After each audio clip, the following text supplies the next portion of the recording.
Welcome to the Lifepro Podcast, where today I have the pleasure of having Scott Friedman, who is a certified personal trainer and coach.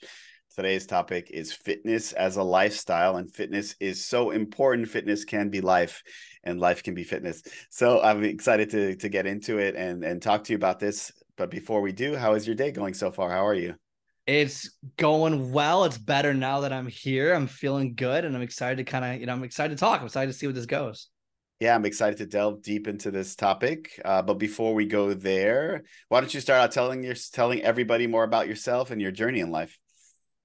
Man, I hate talking about myself. That's why I talk to other people, so I don't have to talk about myself very much. But I mean, so I've been a trainer for, a decade. I've trained hundreds of clients, and I kind of, over the course of time, I have evolved my style, we should say, or my knowledge base of training from kind of the normal personal training, count your reps, do this, work hard, hustle and grind, to more of an evolved standpoint of there's a lot more to fitness and your health than just pounding the weights and working out really, really, really, really hard. There's so much more to it. And I've kind of transitioned into more of a coaching sphere. So now I do a lot more coaching and a lot more, some people call it self-development. I'm not sure if I'm willing to call it that yet, but that's kind of the atmosphere. So I kind of do the convergence of fitness meets mindset.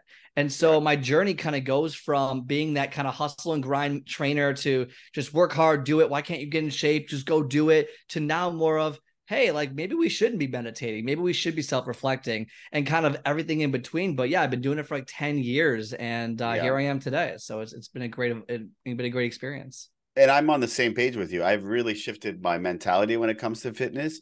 And I do incorporate meditation when I work out. I work out and then I go into the steam room and I meditate in the steam room, and it becomes like a whole ritual, right? And I've transformed my mindset. It's not about getting on the scale. I don't get on the scale anymore. And what I do is I just gauge my fitness level based on how I look and I feel. And that really tells me the whole story, because if we're fixated too much on a number, which means nothing, then it becomes, at times it just becomes overwhelming, and it becomes frustrating when we don't see those results, when we don't see the pounds drop. But when we really focus on like how we feel, then it really helps us kind of take it to the next level. But fitness as a lifestyle. Let's go back to like what are the fundamentals of fitness? If you had to kind of go there with that, what are the fundamentals of fitness? So I would say the fundamentals, at least of getting in shape, or at least seeing success, seeing results, I break it down to the three fundamentals that I use in everything. And the first one is consistency. Above all else, fitness is about being consistent. It's about day in and day out. It's not about going once or twice a week for 4 hours and hammering it out. It's about small incremental steps along the way. If you can be consistent day in and day out over the course of 10 years, you're going to see wildly massive success. And that is probably the number one thing that people miss, is they don't do it. They're like, oh, I want a quick fix. I want to lose weight right now. Like you said about the scale, people worry so much about how much they weigh, and they'll weigh themselves every single day expecting the weight to change overnight. Oh, I did bicep curls, so my weight should go down. It's like, that's not how this works. And so if you are consistent and just knowing that over time, if you keep doing it, you're going to see results. It's inevitable. It's going to happen. So that's rule number one. That's fundamental to fitness. Number one is consistency. Number two is progression, and you need progression. So consistency is great. Let's say that you run a mile every single day for a year.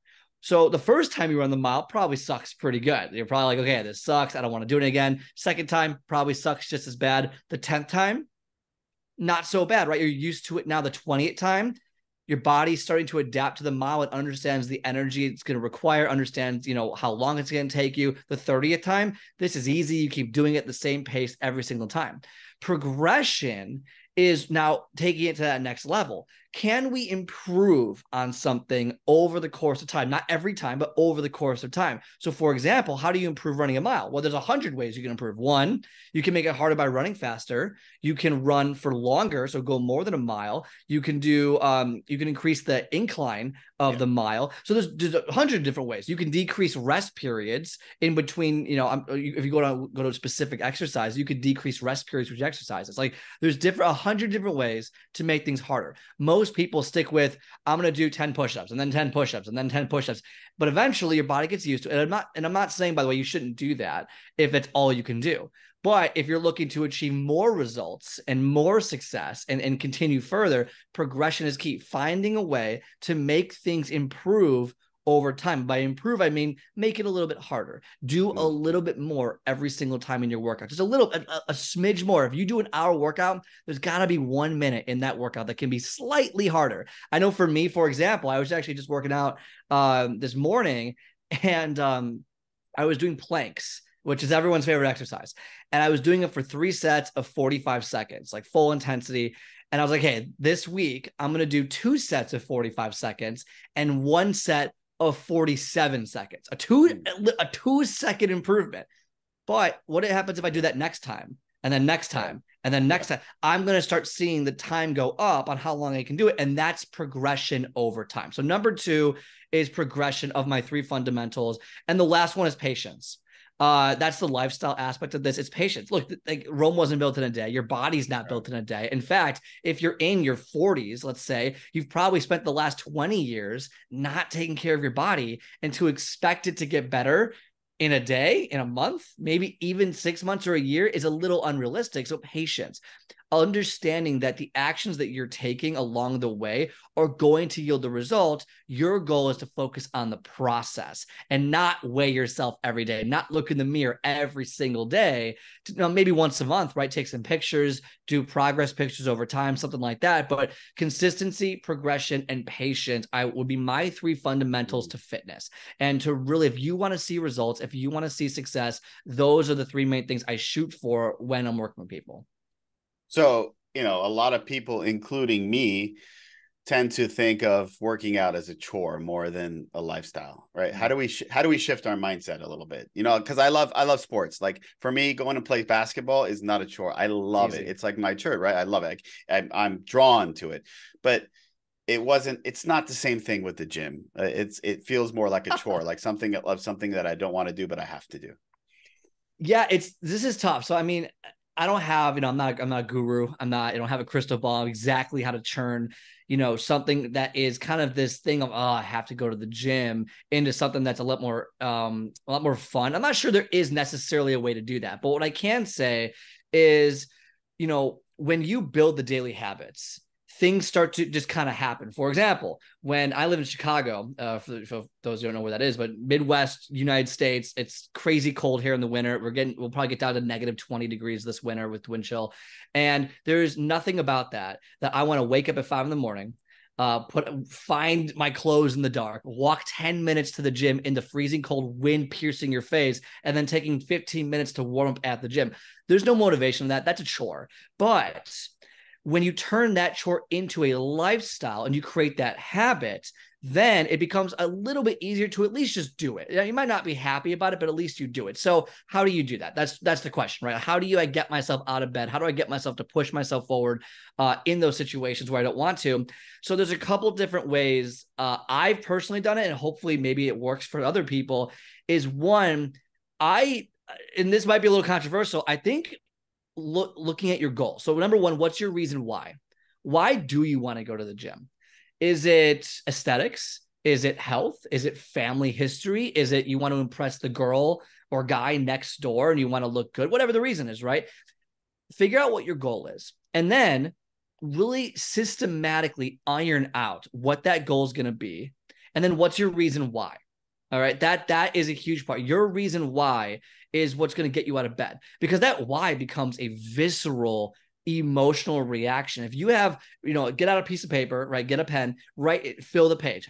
Why do you want to do this? Why? And that's how you turn it from a chore to a lifestyle. Because when you focus on your reason why, you're focusing on the process. You're focusing, instead of like the results of, okay, I need to lose 20 pounds right now. You're focusing on, okay, how can I become the person that lives through these whys? So if it's, I want six pack, I want this, this. You read that every day. Well, that's a strong indicator that you're going to start doing it over and over, because you're reminding yourself, hey, this is important to me.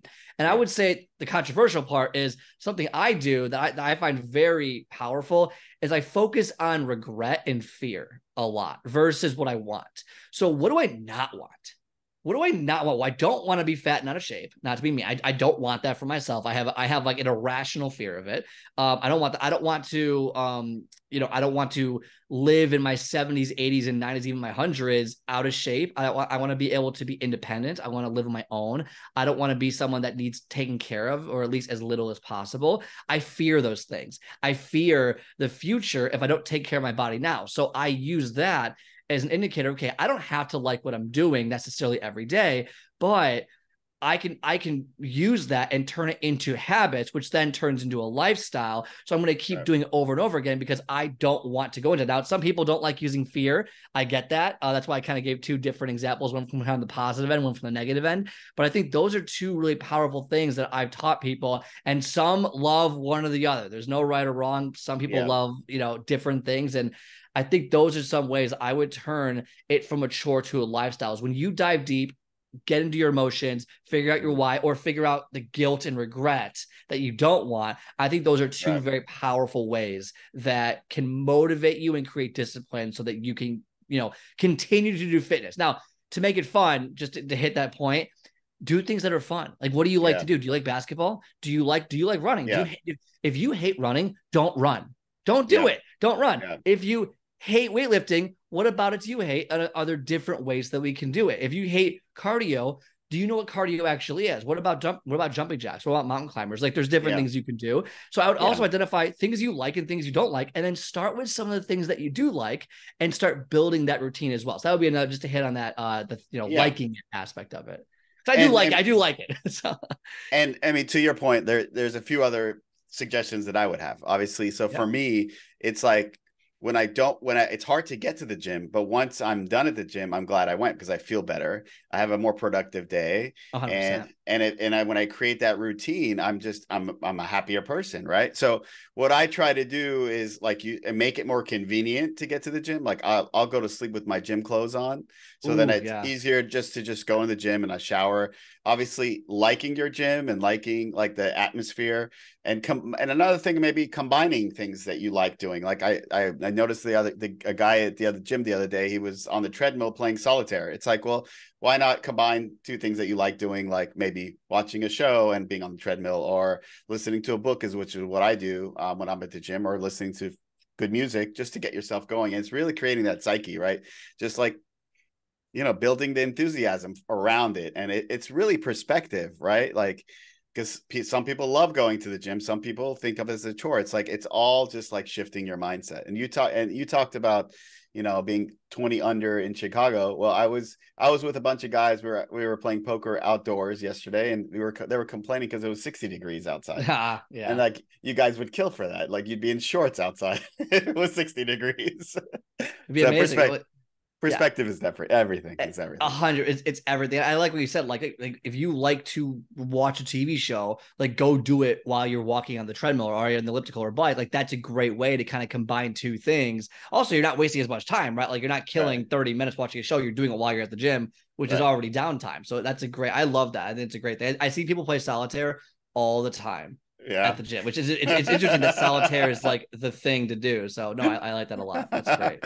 So one thing I got to ask you, and I have some friends that are in good shape and friends that are not in good shape. So once you hit your goals, once you're at that level where you want to be, you look great, you feel great.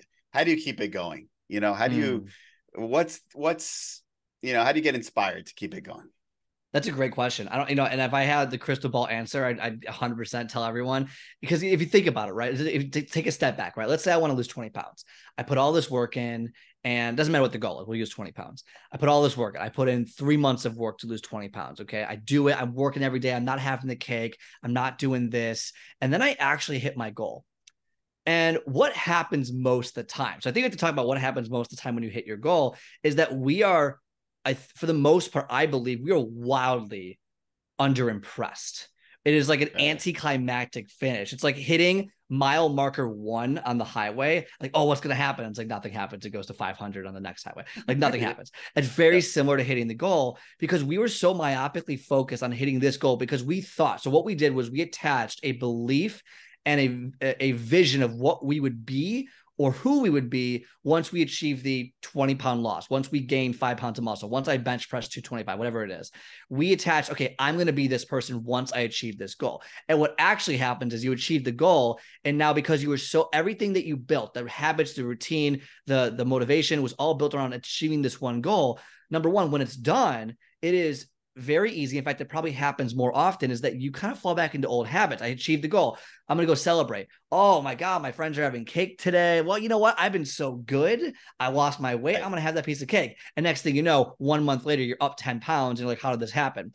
So, and then if you do achieve the goal and you're like, wait, what's next? This is where you have to kind of create the mental shift. Most people would say, okay, what's the next goal? Because I haven't achieved what I actually physically or mentally want to achieve yet. So I thought it was 20 pounds. It's really 40 pounds. I got to lose another 20. And they always kind of goal stack, which I find to be very exhausting to do as like the primary mover. But so what I try and get people to do, and this is my method of doing it, and this is why lifestyle is so important. I ask myself the question, okay, we'll use weight loss as the example. What would the 40-pound lighter version of me do in this situation? I asked myself that. What would the 40-pound lighter version of me do in this situation? And then I'm able to kind of come up with an answer. Okay, they would continue on doing X, Y, and Z. So it's almost like an objective, then the goal. My objective is to live a healthy lifestyle for various reasons. The goal is to lose 40 pounds. So once I hit that goal, all right, that's not the final thing. There's an objective ahead of it. So that's just part of the whole story. So what I recommend people do is, and I know this is going to sound terrible, is you got to fall in love with being healthy. You have to understand the value of, you don't need to be a gym rat. You don't need to be this crazy, heavy lifting, crazy person doing all this stuff. But if you work out 3 times a week for an hour, and just get your body sweating, get your body moving, fall in love with making yourself a healthy person. And then part of that is I want to lose 20 pounds. Part of that is I want to gain some muscle. Part of that is X, Y, and Z. So once you hit the goal, that's just a subset of the overall objective of living a healthier life. Because then when you're done, it goes, okay,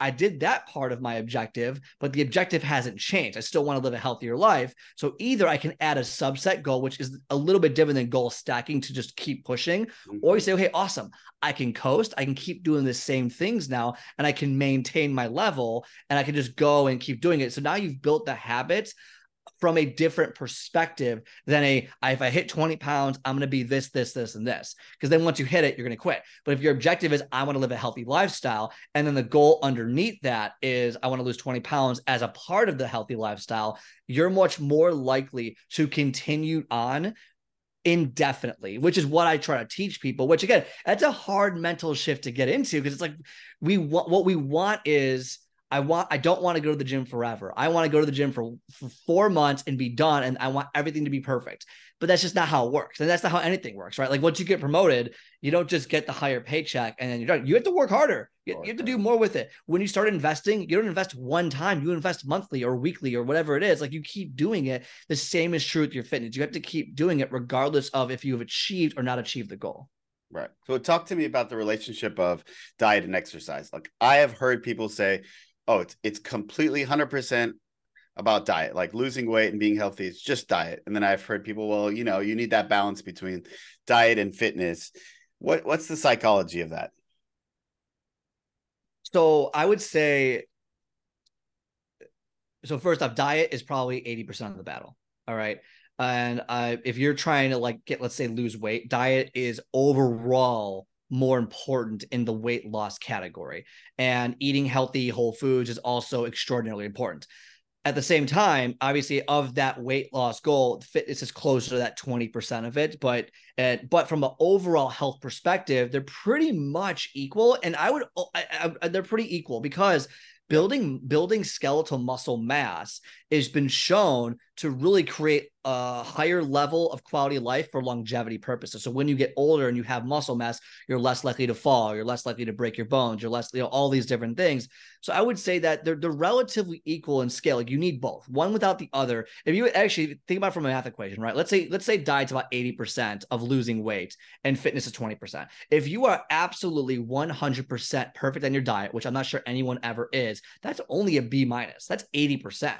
And if you're trying to have a six pack, 80% is not going to cut it. You got to get closer to 95%. So you need to get that 15%. So it's all about kind of, that's a kind of a little mental trick I use. I go, okay, well, I was good with my diet. I'm like, yeah, but I'm only at like 60% this week. So I probably should like push that up and do a little better. I think I kind of do it from a math perspective there. The psychology of it, I think, from a different perspective is people tend to think of the diet from a fad perspective, if that kind of makes sense. So people are looking for what is the golden goose of diets so that I can see results. What is the golden goose of workout programs so that I can see results? And I think that is a very inefficient way of looking at it from a mental perspective, because what do we want? We want instant gratification. We want to make sure we're doing it right. We want to succeed quickly.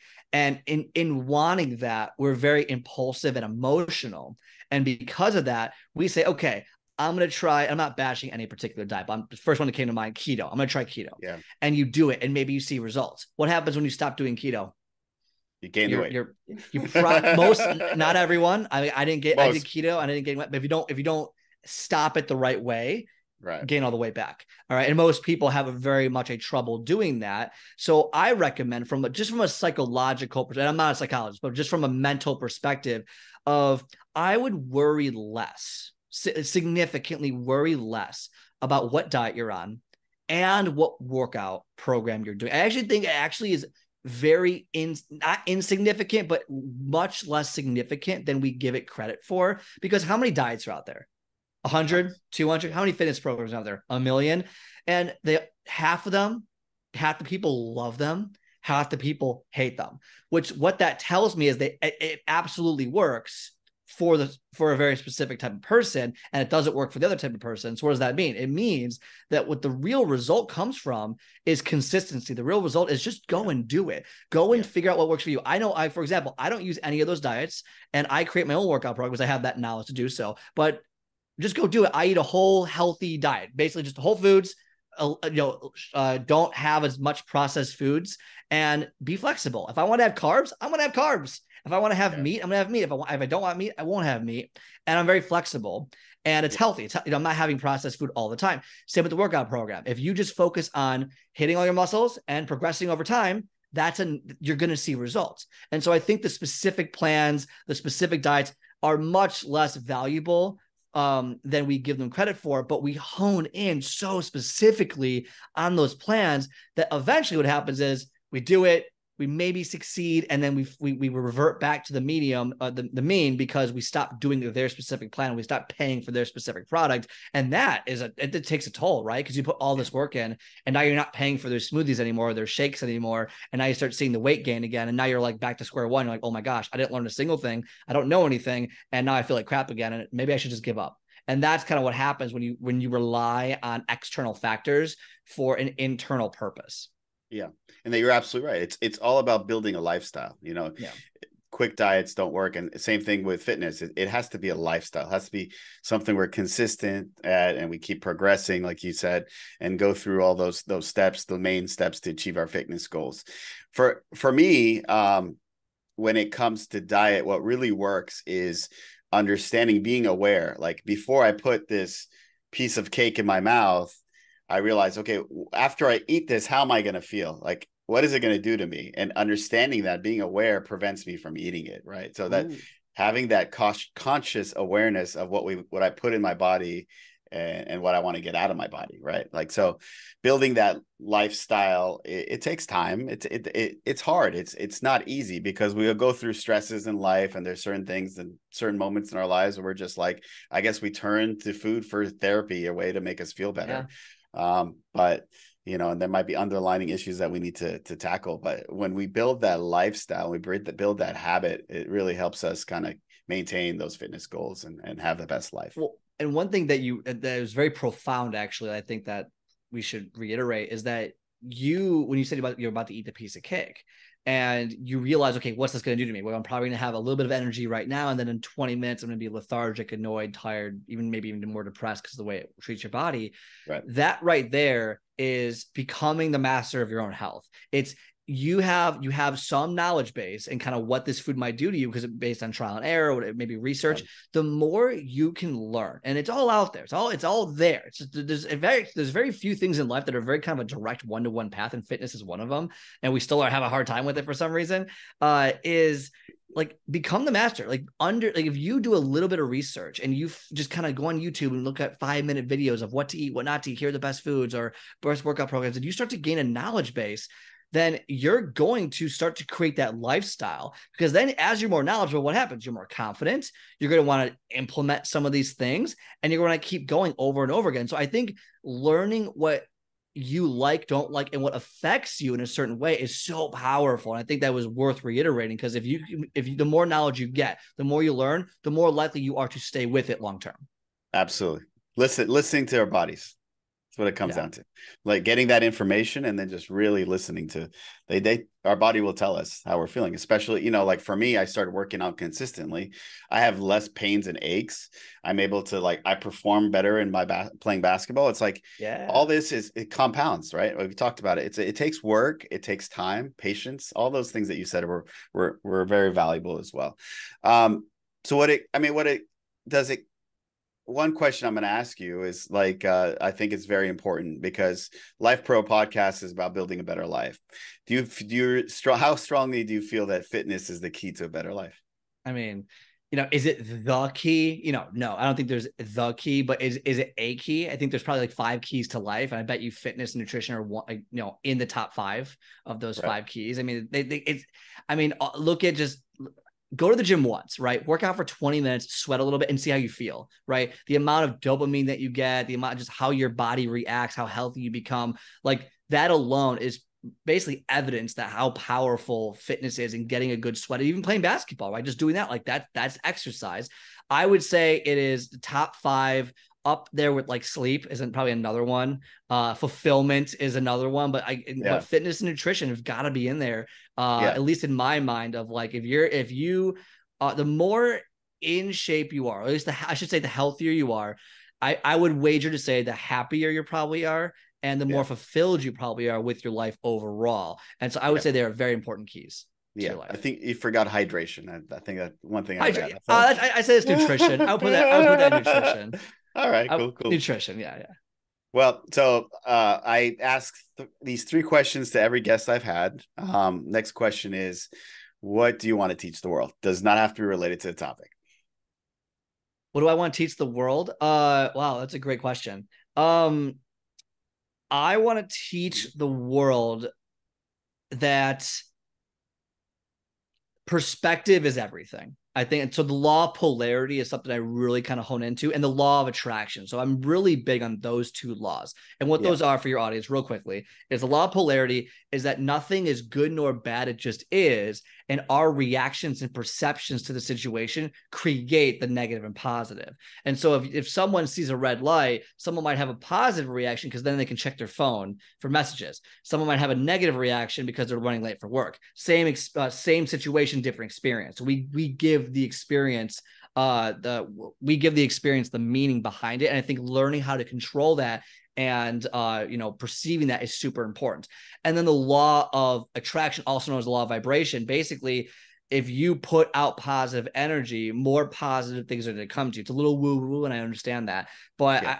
I have seen it in action. It's kind of crazy how it does work. So, if you live in a world or an attitude of gratitude and appreciation, you are going to live a happier and much more fulfilled life. And gratitude can come in many forms. And think of, I'm happy I have all 10 fingers. I'm happy I don't wake up in pain. I'm happy that I can, I have a roof over my head today, which again, like a lot of these things some people don't have. And so being grateful for what you do have versus always chasing and being ungrateful for what you don't have is a huge perceptual shift. And I think living in that gratitude mindset is something that people need to be more aware of, because I think that plays a massive role in their fitness, their health, and living a much happier life or much more fulfilled life.